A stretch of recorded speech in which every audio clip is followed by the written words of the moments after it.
ప్రధానమంత్రి నరేంద్ర మోదీ సారథ్యంలో గడిచిన 12 ఏళ్లలో దేశం మునుపెన్నడూ చూడని రీతిలో అభివృద్ధి పదంలో దూసుకుపోతోందని పొంగులేటి సుధాకర్ రెడ్డి ఉద్ఘాటించారు. ఖమ్మం రైల్వే స్టేషన్లో ఏర్పాటు చేసిన మోదీ 12 ఏళ్ల సుపరిపాలన ఫోటో ఎగ్జిబిషన్ను బీజేపీ జిల్లా అధ్యక్షులు నెల్లూరు కోటేశ్వరరావుతో కలిసి ఆయన పరిశీలించి మీడియాతో మాట్లాడారు. 12 ఏళ్ల ప్రగతి ప్రస్థానం భాజపా జాతీయ అధ్యక్షుడు జేపీ నడ్డా ఆదేశాల మేరకు ఈ నెల 5 నుంచి 21వ తేదీ వరకు మోదీ 12 ఏళ్ల సుపరిపాలన అభివృద్ధి సంక్షేమ కార్యక్రమాలను వివరిస్తూ దేశవ్యాప్తంగా ప్రదర్శనలు నిర్వహిస్తున్నట్లు పొంగులేటి తెలిపారు. కాశ్మీర్ నుంచి కన్యాకుమారి వరకు కేంద్రం సాధించిన అభివృద్ధిని ప్రజలకు వివరించడమే ఈ ఎగ్జిబిషన్ ప్రధాన ఉద్దేశమన్నారు. ఎన్డీఏ ప్రభుత్వ పాలన, విశ్వాసం, అభివృద్ధి, ప్రజా సంక్షేమం అనే 3 స్తంభాలపై నిలబడి ఉందని స్పష్టం చేశారు. రైతులు, పేదలు, యువత, మహిళల సాధికారత కొరకు 4 ప్రాధాన్యత రంగాలుగా విభజించి పనిచేస్తున్నామని తెలిపారు. మోదీ నాయకత్వంలో నేడు భారతదేశం ప్రపంచంలోనే 3వ అతిపెద్ద ఆర్థిక వ్యవస్థగా అవతరిస్తోందని, 10 ఏళ్లలో 25 కోట్ల మందికి పేదరికం నుంచి బయటకు తీసుకువచ్చిన ఘనత ఎన్డీఏ ప్రభుత్వానిదేనని కొనియాడారు. ఉజ్వల యోజన ద్వారా 12 కోట్ల మందికి ఉచిత గ్యాస్ కనెక్షన్లు, పీఎం కిసాన్ సమాన్ నిధి ద్వారా 12 కోట్ల మంది రైతులకు ఆర్థిక సాయం అందించామని గుర్తు చేశారు.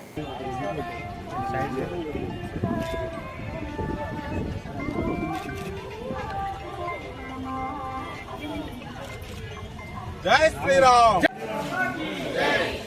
జై బీజేపీ, పని తీసుకొని వెళ్ళిపోతారు. లేకుంటే లేదు, మరి మేము అంతే ఉంది మాకు.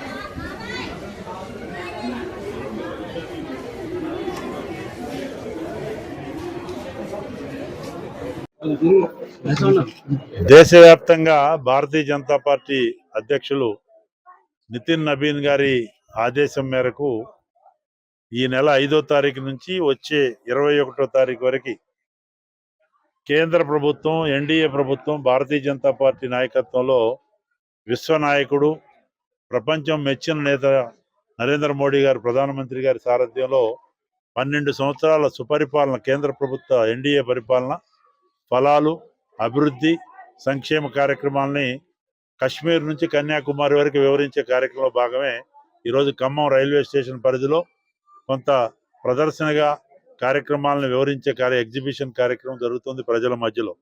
ఇది ప్రజా పరిపాలన, నిజమైనటువంటి ప్రజా పరిపాలన. విశ్వాసం, అభివృద్ధి, ప్రజా సంక్షేమం అనే 3 సూత్రాలతో 3 స్తంభాలపై నిలబడ్డటువంటి పాలన.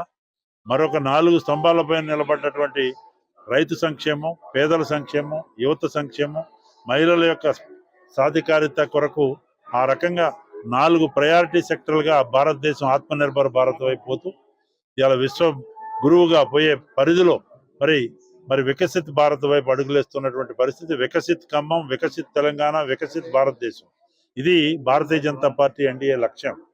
ఈరోజు రామచంద్రరావు గారి సారథ్యంలో రాష్ట్ర వ్యాప్తంగా కూడా భారతీయ జనతా పార్టీ కార్యకర్తలు మారుమూల గ్రామాలకు కూడా, బూత్ స్థాయిలో కూడా ఈ ప్రచార కార్యక్రమాలు నిర్వహిస్తున్నాం. ముఖ్యంగా సమాజంలో విశిష్ట వ్యక్తులను కలుసుకునే కార్యక్రమంతో పాటు రైతులు, పేదలు, దళితులు, యువకులు, విద్యార్థులు, వ్యాపారస్తులు, అన్ని వర్గాల వారిని కూడా మరి కలిసి ఈ సంక్షేమ ఫలాలను వివరిస్తూ అందరూ కూడా నరేంద్ర మోడీ గారు నిస్వార్థంగా ఈ దేశ సేవకుడిగా పనిచేస్తున్న విధానంలో ఇలా ప్రపంచ వ్యాప్తంగా కూడా ఇలా మోడీ గారి నాయకత్వంలో భారతదేశం 3వ అతిపెద్ద ప్రజాస్వామ్య వ్యవస్థ, మరి ఆర్థిక వ్యవస్థగా రూపొందుతున్న తరుణంలో మరి ఇప్పుడు 4వ బలమైన ఆర్థిక వ్యవస్థగా ఉంది. ఈరోజు 25 కోట్ల మంది పేదవాళ్ళని పేదరికం నుంచి విముక్తి చేసినటువంటి ఘనత నరేంద్ర మోడీ గారిది. 12 కోట్ల మందికి ఉచిత గ్యాస్ సిలిండర్లు ఇచ్చి 12 కోట్ల మంది పైన రైతులకి ప్రధానమంత్రి మరి సన్మాన్ నిధితో పాటు రైతు సంక్షేమ నిధితో పాటు ఇవ్వడం జరుగుతుంది.